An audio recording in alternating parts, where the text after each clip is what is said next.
అంశాలతో చెప్పారు కదా, ఇప్పుడు గవర్నమెంట్ మీరు కోరుకున్న గవర్నమెంట్, మీరు అడిగిన గవర్నమెంట్ వచ్చింది. గవర్నమెంట్ సరైన పద్ధతిలో పనిచేయడానికి మీ దగ్గర పనిచేయడానికి అంటే నేను ఒక ఫ్యూ మంత్స్లో మీకు చెప్పాను, లాస్ట్ టైం కూడా చెప్పాను, ఫ్యూ మంత్స్లో నేను పార్టీ నిర్మాణం సాగిస్తున్నాను.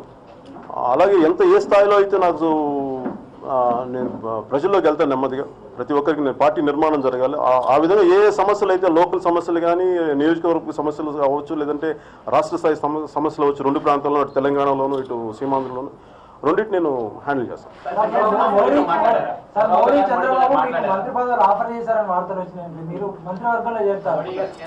నేను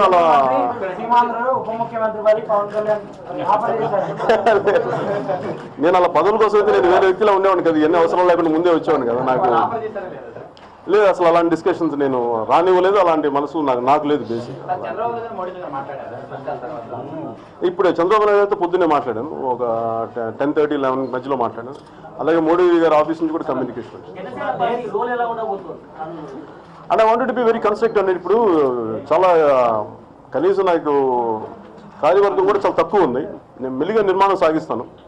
ఒక ఫ్యూ డేస్ అయిన తర్వాత కానీ నేను చేయలేను.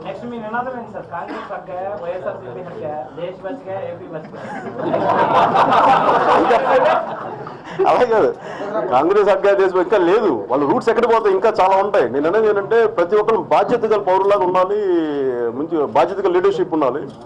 అండ్ ఇంకొకరిని మనం బ్లేమ్ చేయడం చాలా ఈజీ. ఇప్పుడు నేను అందరినీ చెప్పాను, మీరు తప్పని చెప్పాను, ఇప్పుడు మేము రైట్ అని ప్రూవ్ చేసుకోవాలి.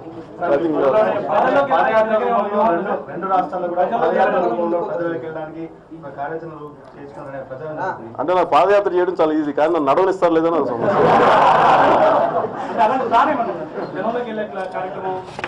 అంటే నిజంగా నాకు అలాంటి పరిస్థితి వస్తే నేను ఖచ్చితంగా పాదయాత్ర చేయడానికి నాకు అలాంటి పరిస్థితులు నాకు అనిపించాలి, వెళ్ళాలని అనిపిస్తే ఖచ్చితంగా చేస్తాను.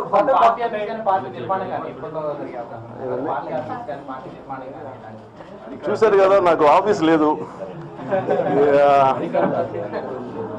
అధికార ప్రతినిధులు ఎవరు లేరు. నేను అన్ని చేసుకోవాలి, కొంచెం మెల్లిమెల్లిగా చేసుకుంటాను. ఎందుకంటే నాకు ప్రజలు ఉన్నారు, నా నమ్మకస్తులు ఉన్నారు, కానీ ఇంకా దాన్ని పొలిటికల్గా చాలా బలంగా చేయాలని నాకు కొంచెం టైం పడుతుంది.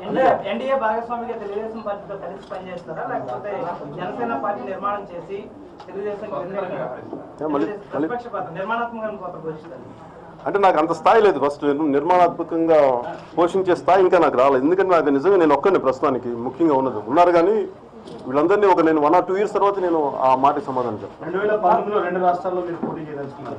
ఖచ్చితంగా పోటీ చేస్తున్నాను. అంటే నేను ముందు సమస్యలను హైలైట్ చేద్దాం అనుకున్నాను. ఏ సమస్యలు అయితే ప్రజల్లో అంటే పాలకుల దృష్టికి రాలేదు గత 10 సంవత్సరాలుగా, ఆ సమస్యలు నేను వారి దృష్టికి తీసుకెళ్తాను. అటు చంద్రబాబు నాయుడు గారి దృష్టికి కానీ, అలాగే తెలంగాణ రాష్ట్ర సమితి చంద్రశేఖరరావు గారి దృష్టికి కానీ, ఏ సమస్యలు అయితే నిర్లక్ష్యం కాబట్టి, ఉదాహరణకి ఆదిలాబాద్లో విపరీతమైన నీటి ఎద్దడి ఉంటుంది, గిరిజనక తాండాలు. అది నేను ప్రత్యక్షంగా నేను అనుభవించాను, నేను చూశాను. అలాంటి సమస్యలు వాళ్ళు తీసుకెళ్లి ముఖ్యంగా అవి పరిష్కరించాల్సిన అవసరం.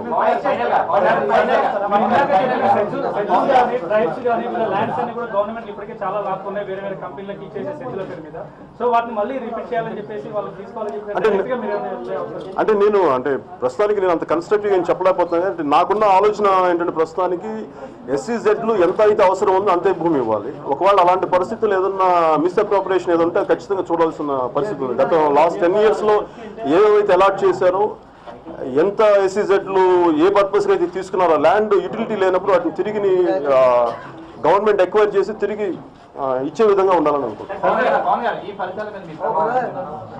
నేను నిజంగా చెప్తాను, ఒక్క ఓటు కూడా ఉందా లేదా నేను దాని గురించి ఆలోచించాను. నా పని ఏంటంటే నేను నిజంగా దేశక్షేమం కోరుకున్నాను. సమాజం విచ్ఛిన్నం అయిపోతుందని బాధ ఉంది. దాంట్లో భాగంగా నేను చేశాను తప్ప నా వల్ల ఎంత ఇన్ఫ్లుయెన్స్ ఉంటుంది, గెలుస్తారా గెలవరా అనే కంటే కూడా ముందు నా వంతు మాటగా నేను రావాలి బయటికి అనుకున్నాను, అంతే చేశాను.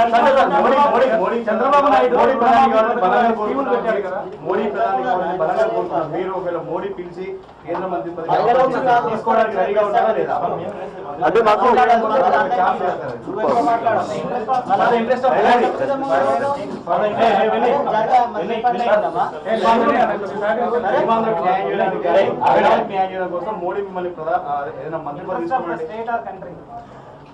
Interest state of the country ఒక పదవి తీసుకోవడం అనేది ఫస్ట్ నాకు అంత అనుభవం లేదు.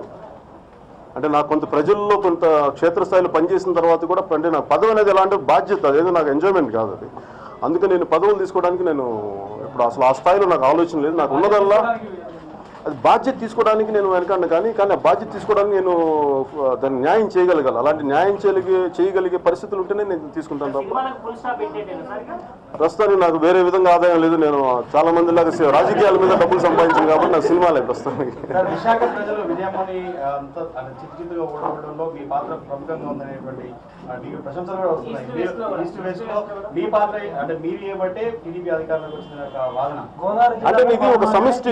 నేనేమంటానంటే ఇది ఒక చినుకు చినుకు కలిసి సముద్రం అయినట్టుగా అందరూ కలిసే తప్ప ఇది ఒక్కరిదని నేను అంటే నాదని నేను చెప్పడానికి నేను ఇష్టం లేదు.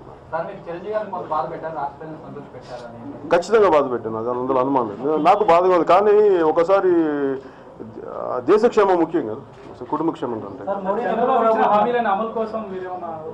ఏదండి ఆయన ఖచ్చితంగా నాకు నమ్మకం ఉంది, ఆయన హామీలు నెరవేరుస్తారని చెప్పి.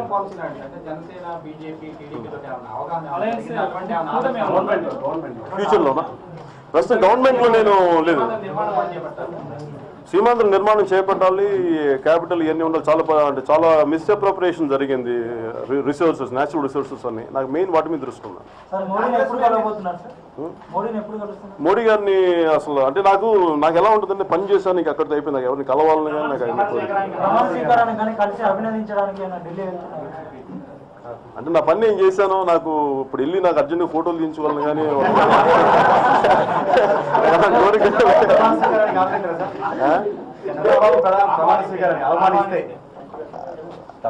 నేను అవును వెళ్ళడానికి కాదు, కానీ నాకు బేసిక్ నాకు ఇప్పుడు అర్జెంట్ పక్కన కూర్చొని ఫోటోలు తీసుకుని చూసావా నాకు ఇష్టం లేదు. కాంగ్రెస్ మీద తీవ్ర వ్యతిరేకత ప్రకటించారు, పిసిసి అధ్యక్షులు కూడా ఓడిపోయారు. అంటే నేను వాళ్ళు చేసిన తప్పులు అంటే ఇప్పటికైనా వాళ్ళు ఆలస్యం కాదు. వాళ్ళు అంటే కొన్ని 2 పార్టీలు కొట్టుకుంటే అది ప్రజలు మేలు జరగాలి, కానీ అదే నా ముఖ్య నేను మాట్లాడుతుంది. వాళ్ళు ఓడిపోవడం అనేది నా వ్యక్తిగతంగా నాకేం ఆనందం ఏం కాదు. కాకపోతే ఏంటంటే వాళ్ళు చేసిన తప్పులు ఇప్పుడైనా వాళ్ళు తెలుసుకోవాలి. వాళ్ళ సంస్థాగతంగా వాళ్ళు ఏమేం చేశారు తప్పులు, వాళ్ళు ఎన్ని రకాలుగా ప్రజలు వాళ్ళ ఇబ్బందులకు గురయ్యారని వాళ్ళు తెలుసుకుంటే ఇప్పటికైనా మంచిదే కదా. జయప్రకాష్ ఓడిపోయిన పరిస్థితి ఏర్పడ్డది సార్. మీరు మొదలుగా మద్దతు ప్రకటించినటువంటి వ్యక్తి ఆయన ఇప్పుడు చాలా బాధపడుతున్నారు. అంటే కాంగ్రెస్ పార్టీలో మరి అందరూ మా ఇంట్లో వాళ్ళు కూడా ఉన్నారు కాబట్టి ఇంకా తప్పదండి. అవసరమైతే మానసికంగా సాయుధ పోరాటానికి సిద్ధపడ్డారని చెప్పేసి అంటారు. తెలంగాణ రాష్ట్రంలో సాయుధ పోరాటానికి సంబంధించినటువంటి అంశం మీద నక్సలైట్ సమస్య బాగా ఉంది. ఆ సమస్య పరిష్కారానికి కేసీఆర్ గారు మీతో ఏం చెప్తారు?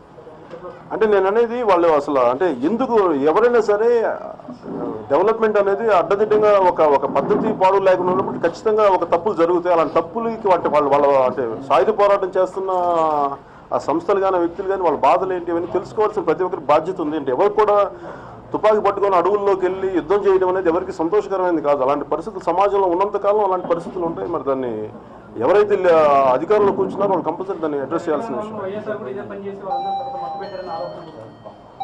అంటే ఇవన్నీ కారణం అవే కదండి జరుగుతాయి. ఈరోజు మనకి ఇన్ని పరిస్థితులకి అంటే నాకు నచ్చలేదు ఆ పని ఆ రోజు చేసింది. జనరల్ సినిమా రిలీజ్ అప్పుడు మీరు ప్రెస్ మీట్లకు వస్తారు, పొలిటికల్ గానేమో అయిపోయింది ఆల్రెడీ. అంటే నేను సినిమా ప్రెస్ మీట్లకి నేను రాను, అసలు ఏదైనా వస్తే పొలిటికల్ ప్రెస్ మీట్లకి వచ్చాను ఇప్పుడు దాకా. ఓ మై గాడ్ వస్తుంది.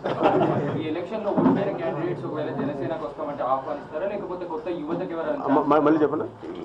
అంటే ఈ ఎన్నికల్లో ఓడిపోయిన క్యాండిడేట్స్ ఎవరన్నా జనసేనలో జాయిన్ అవుతామంటే ఆహ్వానిస్తారా, లేకపోతే నూతన యువతకు ఛాన్స్ ఇస్తారా? అంటే నేను అంటే ఏ పార్టీ కానీ మొత్తం కొత్త వాళ్ళతో పెట్టుకుని కాదు, కొంత ఎక్స్పీరియన్స్ ఉన్న వాళ్ళు కావాలి. ఆ రేషియో ఏదో పర్ఫెక్ట్ రేషియో పట్టుకోవాలి. అలా అని చెప్పి ఎవరు పెట్టాలని కాకుండా నిజంగా ప్రజల పట్ల నిజంగా పని చేయగలరు అన్న వ్యక్తులు ఒకళ్ళు ఓడిపోయిన వాళ్ళు ఉంటే వాళ్ళని తీసుకోవడానికి సిద్ధంగా ఉన్నాను.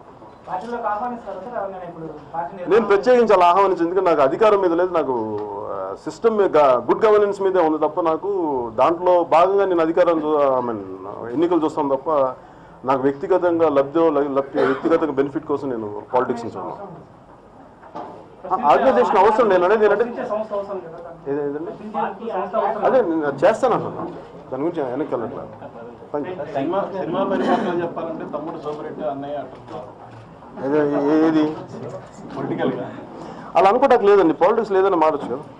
అంటే యాజ్ లాంగ్ యాజ్ అంటే నేను ఆ ఫ్లాప్ హిట్ అనేది నేను it's like day and night నేను అట్లా చూడను. అంటే కాకపోతే ఏంటంటే నేను దాన్ని ప్రాసెస్లో మన వాల్యూస్ పోకుండా చూసుకోవాలని కోరుకుంటారు. ఓటమి గెలుపు ఓటములు అనేది కాదు. ఈరోజు వైఎస్ఆర్సీపీ ఓడిపోయిందంటే నేను వాళ్ళని ఎలా చూస్తానంటే నిజంగా నిజాయితీగా వాళ్ళు ఫైట్ చేస్తుంటే నాకు చెప్పినాను. కానీ వాళ్ళు చేసిన విధానం వాళ్ళ ఓటమి గురి చేసిన వాళ్ళకి అందుకు ఇబ్బంది ఉంది.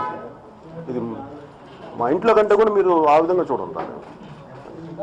సార్ టీడీపీకి ఇంకా న్యాయం చేసే పార్టీలో రాజకీయాలు నా ఇంట్లో సొత్తు కాదు, నా జేబులో సొత్తు కాదు. కూర్చోబెట్టి నేను అందరికి పంచడానికి నా జేబులో ఎక్కడ ఉంటే నేను ఏదైనా రిక్వెస్ట్ చేయగలను తప్ప నాకు అంతమించి వ్యక్తిగతంగా నాకు నేనే వాడుకున్నాను. సో నేను సిన్సియర్గా ఎవరైతే నేను హోల్ హార్టెడ్గా చేస్తారో వాళ్ళని ప్రతి ఒక్కరు గుర్తిస్తారని నేను నమ్ముతున్నాను. థ్యాంక్